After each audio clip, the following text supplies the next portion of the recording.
You're about to fail at your goals again. I know that sounds harsh, but right now, as you're watching this, there's something you should be doing, something important, a project, a dream, a habit you promised yourself you'd start, and you're not doing it. Instead, you're here, watching videos, scrolling, telling yourself just 5 more minutes before you get to the real work. Sound familiar? Here's the thing, this isn't your fault. Not really, because what if I told you that everything you've been taught about beating procrastination is completely backward? That motivation seminars, productivity hacks, and just do it mentality are actually making your procrastination worse. There's an ancient Japanese philosophy that's been hidden in plain sight for over 400 years. It was created by a legendary samurai who understood something about the human mind that modern psychology is only now starting to grasp. And when you apply this system, procrastination doesn't just reduce, it disappears. I'm talking about total transformation. Utu, the kind where you look back at your old self and don't even recognize who that person was. But before we get there, do me a favor. Hit that like button and subscribe, because what you're about to learn goes against everything you think you know about productivity. And trust me, you're going to want to come back to this. Let me tell you about Marcus. Marcus is 28, software developer, smart guy, talented even. Every Sunday night, same ritual. He opens his laptop, creates a perfect to-do list for the week, color-coded, prioritized, beautiful. Monday morning, he stares at that list for 20 minutes, then checks his phone, then makes another coffee, then reorganizes his desk. Then suddenly it's 11 a.m. and he hasn't started anything that actually matters. Sound familiar? By Wednesday, he's in full panic mode. By Friday, he's working until 2 a.m. pumped full of energy drinks, wondering why he does this to himself every single week. You know what's crazy? Marcus has read every productivity book, tried every app, even hired a coach. Nothing worked. Because here's what nobody tells you about procrastination. It's not a time management problem. It's not about discipline. It's not even about motivation. When Marcus sits down to work on something important, his brain doesn't see an opportunity. It sees a threat, an existential one. That blank page, that's not just a document. That's judgment, failure, the gap between who he is and who he wants to be, staring him right in the face.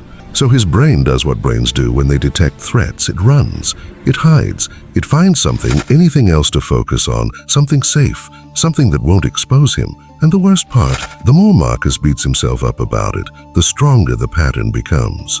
Every time he calls himself lazy, every time he promises tomorrow, I'll be different, he's actually training his brain to fear the work even more. This is the procrastination trap, and you're in it too. You think it's about being undisciplined. But actually, your brain is working exactly as designed. It's protecting you from something it perceives as dangerous. The problem is, it's protecting you from the very thing you need to do to grow. That's when Marcus discovered something that changed everything. Late one night, drowning in missed deadlines and self-loathing, Marcus stumbled across a documentary about Japanese swordsmanship. There was this master, old guy, probably in his 70s, and the interviewer asked him, "How do you maintain such perfect discipline? How do you train every single day without fail?" The master looked confused, like the question didn't even make sense. He said something that stopped Marcus cold. "I don't maintain discipline. I simply show up and hold the sword for one breath." One breath. Not an hour of training. Not a perfect session. Just one breath. This master was practicing a philosophy called Kizan, but not the corporate version you've heard about in business seminars. The real version, the ancient one. It was developed by samurai warriors who understood something brutal about human nature. The mind rebels against change. Any change, even positive change. See, your brain has this primitive part called the amygdala. It's basically your internal alarm system. And it's incredibly sensitive to new patterns, new behaviors, anything that disrupts your routine. That's why when you decide, "I'm going to write for 2 hours every day," your brain freaks out. It sees that massive commitment as a threat to your survival. Sounds dramatic, but that's literally what's happening at a neurological level. The samurai figured this out 400 years ago.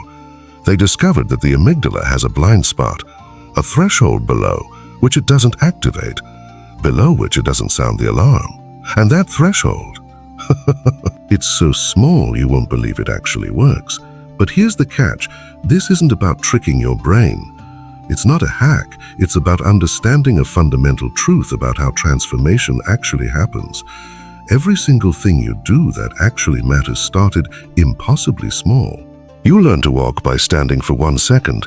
You learn to read by recognizing one letter. You built every meaningful relationship by saying one word. The monks understood something you don't. Greatness isn't built through massive action. It's built through consistent micro-action so small your brain doesn't resist it. This sounds simple, but it's the exact opposite of everything you've been taught. Let me show you why this works when everything else fails. The traditional Japanese approach to Kaizen revolves around one core principle: infinite smallness. Not start small, infinitely small. Here's how it actually works. Marcus wanted to write his novel, had wanted to for 3 years. Every time he sat down to write, the same thing happened. Paralysis, that blank page terror. So instead of setting a goal to write every day, or write 1,000 words, he did something that felt almost stupid. He set a timer for 60 seconds. That's it. 1 minute of writing. Just putting words on the page, no quality standards, no word count goals, just 1 minute, and here's what happened. Day 1, he wrote for exactly 60 seconds, maybe 40 words, garbage words, but he did it. Day 2, same thing, 60 seconds. Day 3, his brain started to relax, because nothing bad was happening. No failure, no judgment, just 60 seconds. Day 7, something shifted. He'd hit his timer and keep going, not forcing it, just flowing past the minute because the resistance was gone.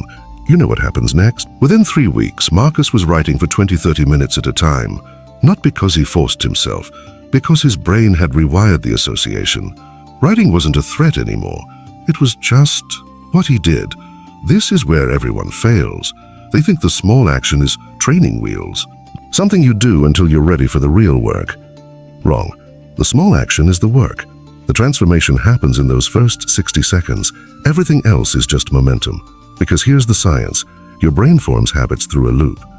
Cue, routine, reward. But that loop only strengthens when you complete it. When you actually do the thing. Every time Marcus wrote for 60 seconds, his brain released a tiny hit of dopamine. Success, completion, safety. Do that enough times, and your brain literally rewires. New neural pathways form. Old resistance patterns weaken, but there's a critical element most people miss. The action has to be so small that failure is impossible, not unlikely, impossible. Can you write for 60 seconds?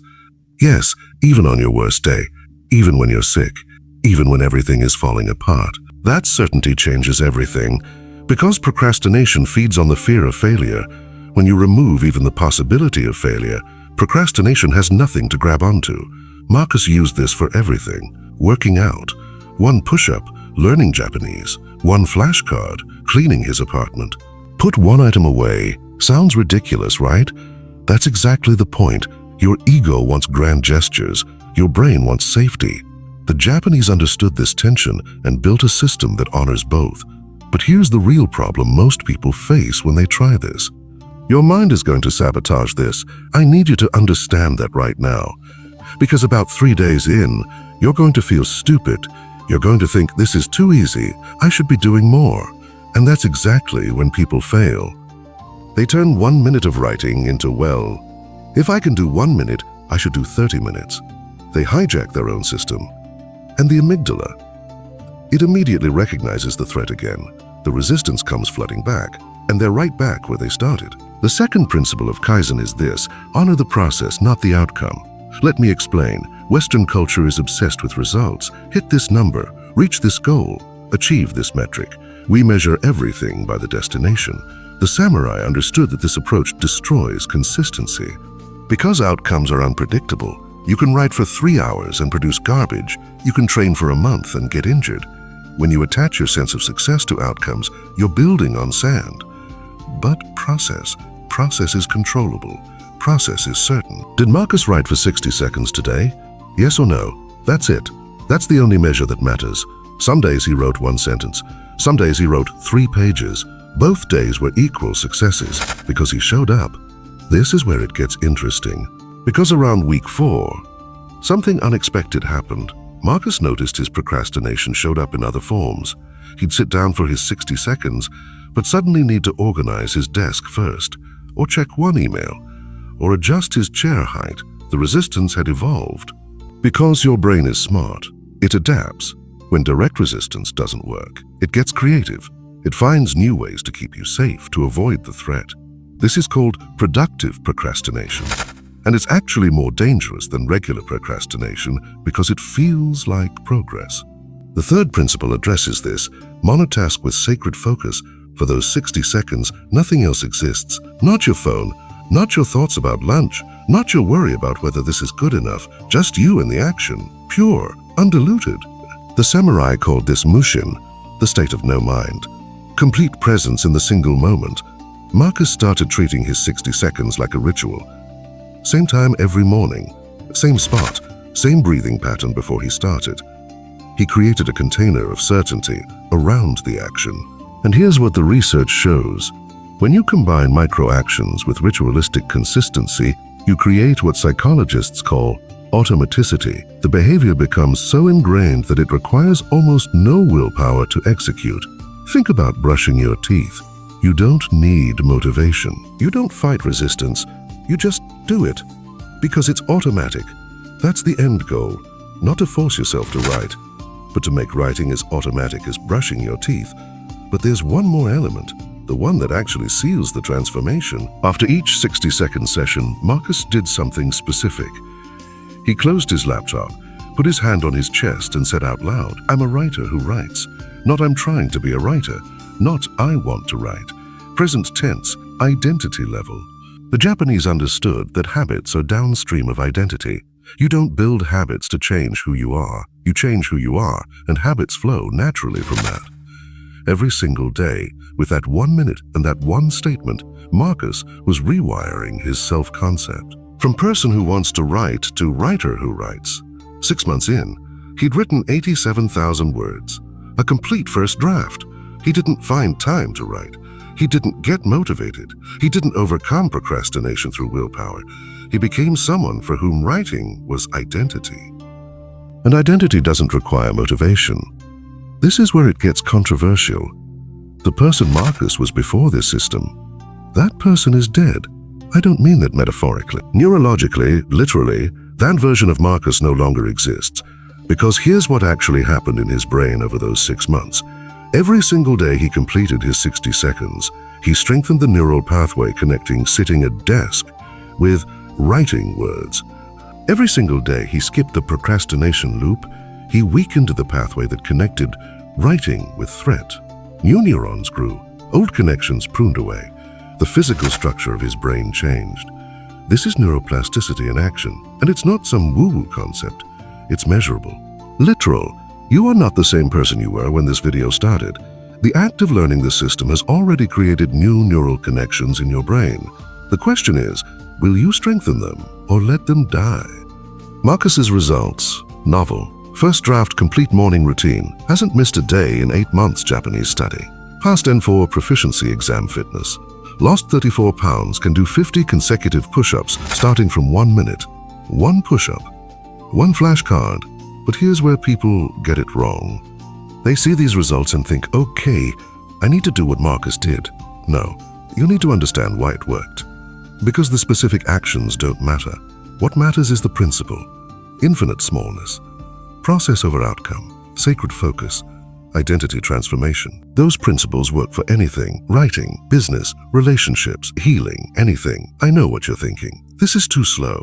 I don't have 6 months. I need results now. I need results now. And that's exactly the thinking that's kept you stuck. Because what's your alternative? Keep doing what you've been doing. How's that working? You've spent years procrastinating, years trapped in the cycle of promise and failure, years of tomorrow. What if you'd started this system 3 years ago? Where would you be now? You can't change the past, but you're deciding the future right now, this moment.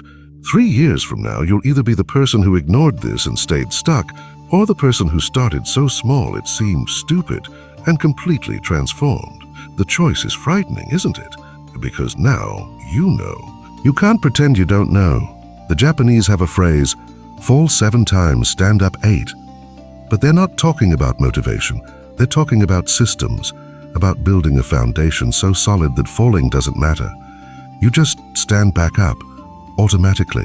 That's what this is. Not a productivity hack, a complete rewiring of how you approach change itself.